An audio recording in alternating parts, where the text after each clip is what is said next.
NTA तो अपनी हरकतों से बाज कभी आएगा ही नहीं, लेकिन आरपीएससी भी कम नहीं है।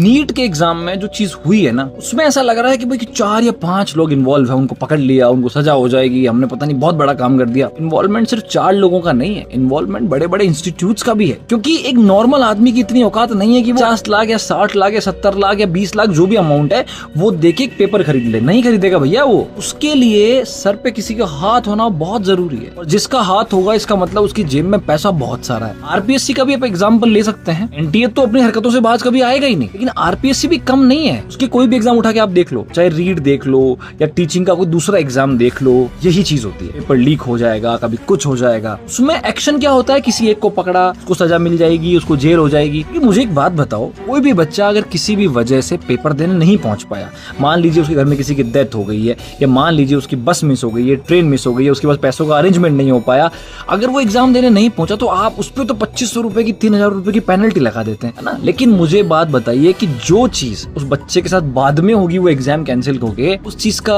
आंसर किसके पास है? किसी के पास नहीं है उसका आंसर, और कोई देना भी नहीं चाहता है। क्योंकि जो ये माफिया है ना, ये माफिया बहुत फैला हुआ है, बहुत बहुत अंदर तक इसकी जड़ें हैं।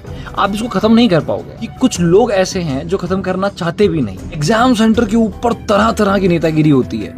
ये चेक कर दो, स्लीव्स काट दो, गले की चेन निकलवा दो, कान के टॉप्स, ये अंगूठी, ये कलावा सब निकलवा दो। आधार कार्ड नंबर पूछ रहे उसको, क्यों भाई? तुम्हें तुम्हारी बेटी की शादी करवानी है उससे, आधार कार्ड दिया है ना, उसमें चेहरा दिख रहा है ना उसका, मिलवा लो सामने खड़ा होके। डिटेल पूछ सकते हो, डाउट होता है डिटेल पूछ सकते हो। आधार कार्ड नंबर सुना, ये कौन सा लॉजिक हो? लिखा है उसमें कि आप आधार कार्ड नंबर नहीं सुनाओगे तो आपको एग्जाम नहीं देने दिया जाएगा।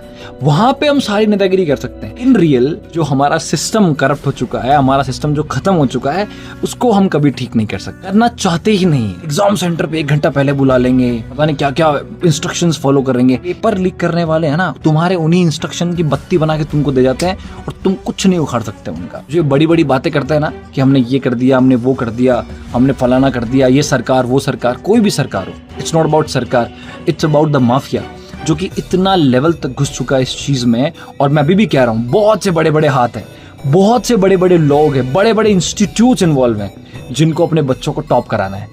क्योंकि अगर बच्चे टॉप नहीं करेंगे तो इनका बिजनेस कैसे चलेगा, और फिर अगर बिजनेस नहीं चलेगा तो फिर first rank, second rank, third rank को गाड़ियां कैसे देंगे, BMW, ऑडी।